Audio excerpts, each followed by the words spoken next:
बसंत पंचमी का दिन, महाराज सरस्वती का दिन, जिस दिन जो बच्चा पढ़ने में कमजोर होता है उसके हाथ से बसंत पंचमी के दिन सरसों के 31 फूल शंकर जी को चढ़ा दिए जाते हैं तो बच्चा पढ़ने में अव्वल निकल जाता है। उसके बच्चे को कभी नहीं कह सकते कि पढ़ने बैठ, वो खुद बैठेगा। केवल आज बसंत पंचमी का दिन, एक ही दिन चढ़ता है। और बाकी के सरसों के फूल आपको मालूम है कि रोग मुक्ति के लिए तो होते ही हैं। ये तो आपको पहले भी वर्णन किया महाराज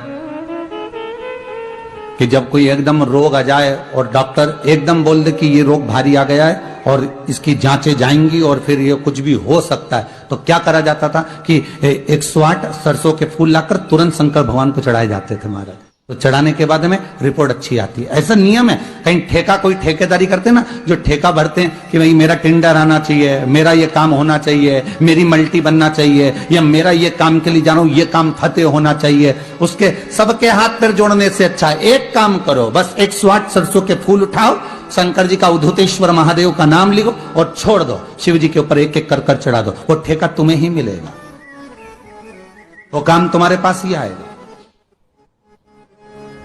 बस केवल अवधूतेश्वर अर्थात ये जो क्रम है, ये वो क्रम तो 108 सरसों के फूल का आप कभी भी कर सकते हो, पर जो ये बच्चों के लिए किया जाता है वो केवल बसंत पंचमी के दिन ही होता है। महाराज आज जी के सरस्वती जी का एक नाम शारदा है। क्या नाम है? जम के बोलिए जरा। शारदा। ये शारदा नाम कहां से पड़ गया? सरस्वती माता को शारदा नाम किसने दिया था? भाई नामकरण होता है तो हमारे यहाँ तो आज भी नियम है महाराज कि बुआ कोई नाम बताती है, मामा जी कोई नाम बताते हैं और दादाजी कुछ बोलते हैं, कोई बोलेगा टिक्कू, कोई बोलेगा पिक्कू, कोई बोलेगा कुछ, सबके नाम अपने अपने रहते हैं, कोई प्रेम से क्या बोलता है। तो सरस्वती का शारदा नाम किसने प्रदान किया था? माता सरस्वती को शारदा संबोधन किसने दिया था? माता सरस्वती को शारदा का संबोधन किस समय पर प्रदान किया गया था?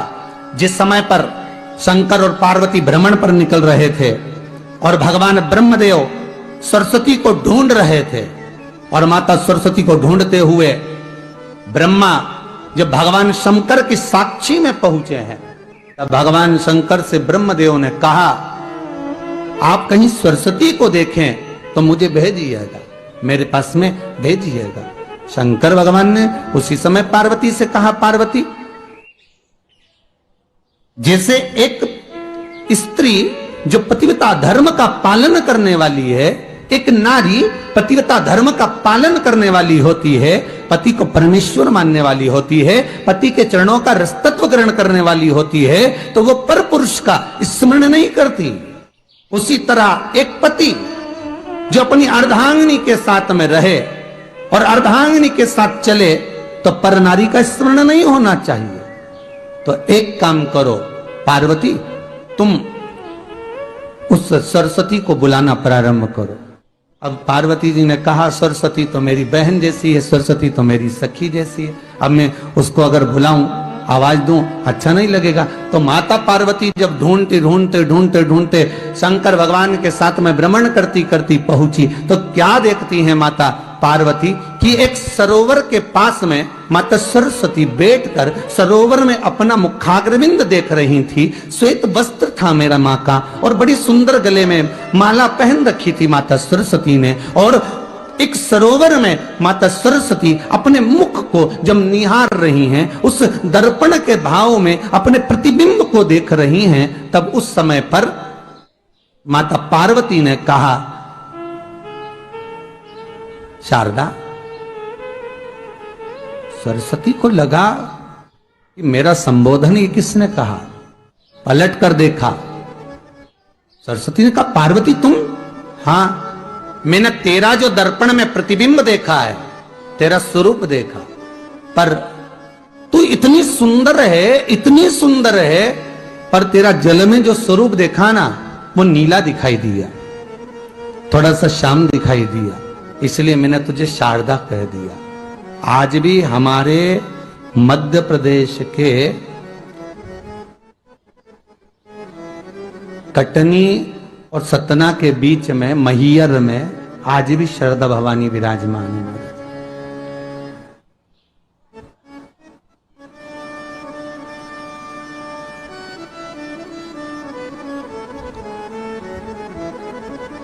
धार जिले में जाएंगे तो बाग क्षेत्र में मां बागेश्वरी, मां शारदा आज भी विराजमान। कहा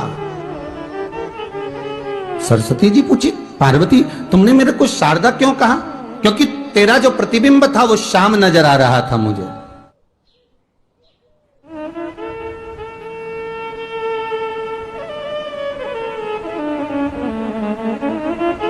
उस प्रतिबिंब को देखकर मैंने तुझे शारदा का संबोधन दिया। तुम्हें ब्रह्मा जी बुला रहे हैं। सरस्वती ने कहा, पार्वती मैया दीदी, आपने मुझे जो नाम दिया है, जगत के लोग, संसार के लोग मुझे इस नाम से जब पुकारेंगे तो ये शारदा, ये सरस्वती स्वयं उसके कंठ पर, उसके मस्तिष्क पर सदा विराजमान रहेगी, ये शारदा बनकर। इसलिए हमारे स्कूलों में, हमारे काव्य ग्रंथों में, हमारे जो कविगण रात्रि को जो काव्य पाठ करते हैं, कविता का स्मरण करते हैं, वो सरस्वती की वंदना नहीं करते, हे शारदे मां, शारदा की वंदना करते।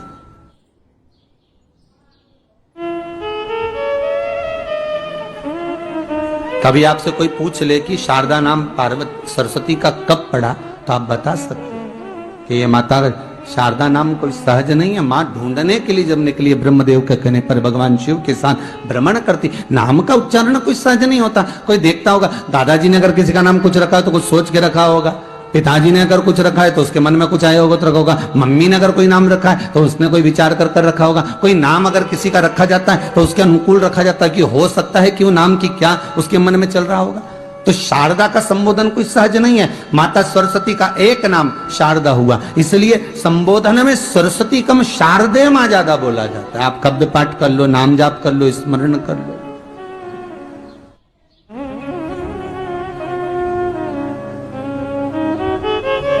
शिव को प्रिय है पुष्प में आंक का पुष्प, जो आंकड़े का पुष्प होता है, शंकर को बड़ा प्रिय है। और दूसरे नंबर पर शंकर को प्रिय है शमी का पुष्प, बहुत ध्यान देना महाराज। तीसरे नंबर पर शंकर को प्रिय है महाराज सरसों का पुष्प। सरसों होती है ना, जो राई अपन बोते हैं, सरसों बोते हैं, उसमें पीले कलर का जो पुष्प लगता है। हमारा तो निवेदन रहता है जब तक सरसों आए तो प्रयास करा करो कि सरसों के 108 पुष्प शंकर भगवान पर चढ़ाना प्रारंभ कर दो। महाराज ये पक्का है कि वर्ष भर कोई बड़ी बीमारी आपको घेर नहीं सकती अगर सरसों के फूल शिव को चढ़ रहे हैं तो। और प्रयास करना कि सरसों का जो पुष्प होता है, सरसों का जो फूल होता है महाराज, अगर कोई व्यक्ति को किडनी या लीवर से जुड़ी हुई कोई तकलीफ होती है, या किसी व्यक्ति का एक्सीडेंट हो गया होता है और उसका कोई अंग रह गया हो, कोई शरीर का कोई भाग रह गया और वो काम नहीं कर रहा हो, जैसे किसी के पांव रह जाते हैं एक्सीडेंट के बाद, किसी का हाथ रह जाता है, या कोई अंग काम नहीं कर रहा हो, वहां ब्लड पहुंच नहीं रहा हो, वो जगह एकदम सुन्न हो गई हो, खाली पड़ गई हो, तो उसके लिए शिव महापुराण की कथा कहती है कि सरसों के पुष्प 11 शंकर जी के राइट भाग में, जहां शिव जी के गण दरवाजे के द्वारपाल मणिभद्र जिस जगह पर निवास करते हैं, कौन निवास करते हैं? मणिभद्र। शंकर जी के दरवाजे के द्वारपाल हैं मणिभद्र जी। तो मणिभद्र दरवाजे के द्वारपाल में राइट भाग में मणिभद्र जी विराजते हैं। मतलब राइट भाग कौन सा हुआ? जब आप मंदिर से बाहर निकलेंगे तो राइट भाग, मंदिर में प्रवेश करेंगे जब राइट नहीं होना चाहिए, आप मंदिर से जब जाएं तो राइट भाग। मतलब आप मंदिर से राइट से जाएंगे तो शंकर जी का भी राइट हो जाएगा, क्योंकि शिव जी ऐसे बैठे हैं तो शंकर जी का भी राइट हो गया, देवता उनका भी राइट हो गया, तो राइट भाग सीधा हाथ मणिभद्र जी का स्थान। 11 सरसों के पुष्प मणिभद्र के उस द्वार पर आप रख दीजिए। और मणिभद्र के द्वार पर रखकर अंदर जाकर 108 वापिस जब आप बाहर निकल रहे हैं, ये पुष्प आप रखने के बाद एक बार बाहर जाएंगे, फिर वापिस आएंगे मणिभद्र के रखने के बाद, और अंदर जाकर 108 सरसों के पुष्प शंकर को समर्पित करेंगे महाराज। उस सरसों के पुष्प जो शिव जी को आप समर्पित कर रहे हैं उसको वापिस लेकर आएंगे, श्री शिवाय नमस्तुभ्यम बोलकर उस सरसों के पुष्प को महाराज सरसों के तेल की बोतल में उसको डाल लीजिए। शंकर भगवान को किसी भी प्रदोष में शाम के समय प्रदोष काल में उस तेल को वापस ले जाकर चढ़ा दीजिए शिव जी को, उसको वापस लेकर आ जाइए। उस तेल का प्रयोग आप नाभि में डालिए और जो शरीर काम नहीं कर रहा उस स्थान पर कम से कम 15 दिन 20 दिन तक उसकी मालिश करना प्रारंभ करिए। बाबा चाहेगा तो चलाने का प्रयास कर देगा और वो अंग वो शरीर काम करने लगेगा। मणिभद्र का स्मरण, श्री शिवाय नमस्तुभ्यम, सब बोलिए एक बार जमकर, श्री, अरे पहले बोल दिया, हमारे साथ तो बोलो, श्री शिवाय नमस्तुभ्यम। भगवान शिव के मंत्र का स्मरण कर कर कर। एक बार माता सरस्वती जी ने लक्ष्मी जी से कहा, मैं बहुत परेशान हो गई हूं लक्ष्मी, मैं बहुत परेशान हो गई लक्ष्मी। लक्ष्मी जी ने सरस्वती जी से पूछा, क्यों परेशान हो गई सरस्वती, बात क्या है? परेशान होने का केवल कारण इतना सा है कि मेरा काम है गायन करना, मेरा काम है जनमानस में जिसने बहुत अच्छा काम किया होता है उसका गायन करना, देवता में उसका व्याख्यान वर्णन करना। मैं इसलिए परेशान हो गई हूं कि 33 कोटि देवी देवता में केवल एक देवता ऐसे हैं, देवादिदेव महादेव, जो बिना सोचे समझे दान करते रहते हैं, बिना सोचे समझे पुण्य करते रहते हैं, बिना सोचे समझे दान करते रहते हैं, कुछ सोचते ही नहीं, उन्होंने उठाया और दे दिया। इनके दान का मैं व्याख्यान करते करते, इनके दान का वर्णन करते करते, इनके दान का गुणगान करते करते, इनके दान का महत्व कहते कहते कहते कहते मेरा मुख थक गया है। अब मैं करूं तो करूं क्या? इतने में लक्ष्मी जी बोली, जितनी तू परेशान है उससे दुगनी मैं परेशान हूं। अब लक्ष्मी जी ने जैसे कहा कि मैं परेशान, तो सरस्वती जी ने पूछा कि तू क्यों परेशान है? अरे भोलेनाथ जी का क्या है, कहीं पर भी चले जाते हैं, किसी को भी देख लेते हैं, एक लोटा कोई पानी चढ़ाते दिखता है, तुरंत खड़े होकर कह देते हैं, जा तेरे पास में संपदा की कभी कमी नहीं होगी। अब वो तो कह के आ जाते हैं, लक्ष्मी जी कर रही, इतनी ड्यूटी बढ़ गई, इतनी ड्यूटी बढ़ गई कि मुझे दौड़ दौड़ कर उनके यहाँ संपदा देने जाना पड़ता। अब मैं भी परेशान हूं। अब ये दोनों परेशान होकर ब्रह्मा जी के पास गए। अब ब्रह्मदेव से कहा, प्रभु, इतने में सरस्वती जी बोली, स्वामी स्वामी स्वामी। स्वामी जी ने कहा, क्या बात है? ब्रह्मदेव बोले, तुम दोनों आज मेरे पास किस लिए आई हो? सरस्वती जी बोली, मैं बहुत परेशान हो गई। लक्ष्मी जी बोली, मैं भी परेशान हो गई। सरस्वती जी बोली, क्यों परेशान हो गई? तो कहा कि शंकर जी का गुणगान गाते गाते, गुणगान गाते गाते, अब कोई आप एक माता ने कल पत्र लिखा था, उस पत्र में लिखा था कि अगर मैं पूरी जिंदगी शंकर का गुण, आपने वो बड़ा पत्र देखा था ना, उस पत्र में लिखा था कि अगर मैं पूरी जिंदगी शिव का गुणगान गाती रहूं कि शंकर जी ने क्या क्या दिया है, तो वर्णन नहीं कर सकती। जब इंसान की ये हालत है तो देवताओं की क्या हालत होगी? तो सरस्वती जी ने कहा, मैं गुणगान कर करके थक गई। लक्ष्मी जी करी, मैं दे दे के थक गया। इसलिए ब्रह्मा जी तुरंत उठकर बोले, तुम दोनों से ज्यादा मैं परेशान, तुम दोनों से ज्यादा मैं परेशान हूं। तो इतने में तुरंत लक्ष्मी और सरस्वती जी ने पूछा, तुम कैसे परेशान हो? ब्रह्मा जी बोले, मैंने किसी के भाग्य में लिख दिया कि ये जिंदगी भर ठोकर खाएगा, ये जिंदगी भर रोएगा, ये जिंदगी भर तकलीफ भोगेगा, इसको ये रोग आएगा, इस रोग में ये बीमार होकर समाप्त हो जाएगा। मैंने इसके भाग्य में इतना इतना लिखा, और वो एक लोटा पानी लेके शंकर जी के मंदिर पहुंच गया और शंकर जी ने उसका भाग्य बदल दिया। तो मेरी लिखनी को भी भाग्य को बदल दे रहा है। ये कलयुग में हो क्या रहा है समझ में नहीं आ रहा। ब्रह्मा कह रहे हैं कि मेरी लेखनी को पलट दे रहा है, वो महादेव से मैं भी परेशान हो गया। तीनों मिलकर पार्वती जी के पास पहुंच गए। माता पार्वती जी बैठी थी, तब साधना में मिलीन थी। अब तीनों बैठकर भगवान पार्वती जी के पास पहुंचे। माता पार्वती जी ने पूछा, ब्रह्मा, लक्ष्मी, सरस्वती, आज कैसे आना हुआ? सरस्वती जी बोली, हम बड़े परेशान हो गए, तुम्हारे पति तब पुण्य कर रहे, तब पुण्य कर रहे, इतना दान कर रहे कि हम बोल बोल के थके जा रहे हैं। लक्ष्मी जी दे दे के थकी जा रही है। अच्छा, और ब्रह्मा जी तुम कैसे आए? ब्रह्मा जी बोले, मैंने ललाट पर लिखा था कि ये दुख भोगेगा, तकलीफ भोगेगा, कष्ट भोगेगा, इसकी किस्मत में कभी मकान नहीं रहेगा, इसकी किस्मत में कभी जमीन नहीं रहेगी, इसकी किस्मत में संतान नहीं रहेगी, इसकी किस्मत में ऐसा रहेगा। मैंने कितना कितना लिखा था, पर वो लोटा भर के शंकर जी को जल चढ़ाता है और देवाधिदेव महादेव प्रसन्न होकर उनके भाग्य को बदल देते हैं। हम तीनों परेशान हो गए, इसलिए हम अपनी नौकरी छोड़ने के लिए आए हैं। हमें अब यहां सर्विस करना ही नहीं, जब हमारी चले ही नहीं तो हम करके करेंगे क्या। पार्वती मैया आप कुछ कहो। पार्वती जी बोली, मेरा पति मेरे कहने में कभी नहीं चलता, मेरे कहने में चले ही नहीं तो मैं बोलूं क्या उसको, वो मेरे कहने में चलते तो मैं कह देती। फिर भी अगर आप कह रहे हो तो मैं बात करती हूं। पार्वती जी भी शिव जी के पास गई, लक्ष्मी सरस्वती ब्रह्मा तीनों चारों शिव जी के पास गए, भोलेनाथ जी को एक लोटा जल चढ़ाया, शंकर जी प्रसन्न हो गए। प्रसन्न होते से बोले, मांगो तुम्हें क्या चाहिए। इतने में ब्रह्मा जी बोले, तुम ही देख लो, अब भी हो गया। अब भी 1 सेकंड हुआ बस, तुमने पानी चढ़ाया और वो बोल दिया मांग क्या चाहिए। अब इतने में पार्वती जी बोली, प्रभु बस इतना सा चाहिए। ब्रह्मा जी बड़े दुखी हैं, क्यों?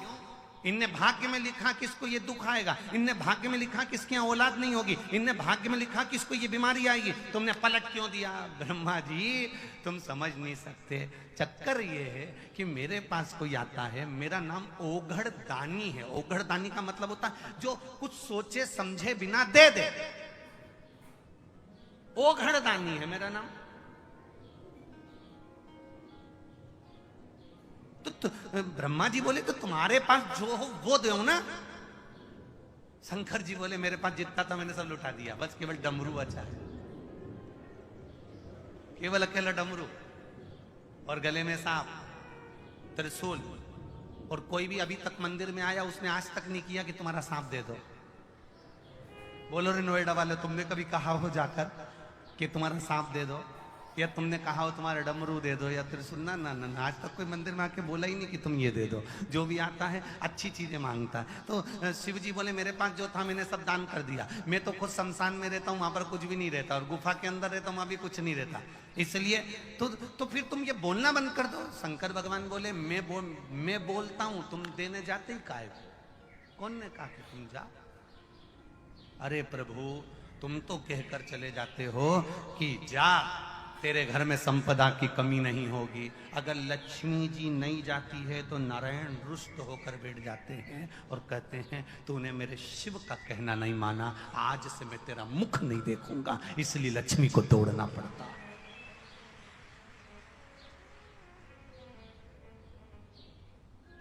देवता भाग्य बना सकते हैं, देवता तुम्हारा भाग्य लिख सकते हैं, देवता भाग्य का लिखा तुम्हारे सम्मुख में ला सकते हैं। केवल भाग्य को बदल सकता है तो वो देवाधिदेव महादेव बदल सकता है। जो रावण को लंका दे सकता है, बाणासुर को हस्त दे सकता है, भस्मासुर को भस्म करने का आशीर्वाद दे सकता है, और एक चोर को कुबेर बना सकता है, वो कोई साधारण नहीं हो सकता।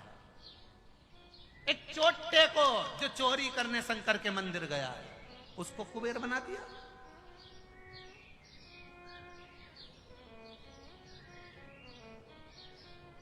तुम एक लोटा जल लेकर शिव जी के मंदिर में जाते हो, विचार करिएगा, आपको लगता होगा एक लोटे जल से कुछ नहीं होता होगा। फालतू की बात, फालतू की बात। जो तुमको ज्ञान दे कि लोटा भर के पानी चढ़ाने से कुछ नहीं होता, लोटा भर के जल चढ़ाने से कुछ नहीं होता, जो तुमको ज्ञान दे तुम उससे कह देना, तूने चढ़ा के देखा क्या? 2-3 महीने तू मंदिर गया क्या? दिल से चढ़ाया क्या? अगर तू मंदिर तक नहीं गया तो हमको ज्ञान देने वाला भी तू नहीं है। हमारी मर्जी, मैं चाहे जो करूं मेरी, मैं चाहे मंदिर जाऊं, मैं चाहे झाड़ू लगाऊं, मैं चाहे जल चढ़ाऊं, मैं चाहे पत्ती चढ़ाऊं, मेरी। ये ना तो मैंने तुझसे पूछा ना पूछा, क्या है? श्री शिवाय नमस्तुभ्यम, श्री शिवाय नमस्तुभ्यम। क्या है? क्या है? ये तो विद्येश्वर संहिता में लिखा है, श्री शिवाय नमस्तुभ्यम। शिव महापुराण की विद्येश्वर संहिता में लिख दिया श्री शिवाय नमस्तुभ्यम। ये तो भगवान शंकर को नमन करना लिखा है कि श्री शिवाय, बोलो बोलो जम के, शिवाय न, ये तो शिव जी को नमन करना लिखा है, ये तो मंत्र है ही नहीं। फिर संसार के लोग इसको क्यों जप रहे हैं? तो उनसे कह दो, तो हम ये कहकर थोड़ी ना जप रहे कि मंत्र है, हम तो श्री शिवाय नमस्तुभ्यम। क्या होगा जपने से? शिव महापुराण की कथा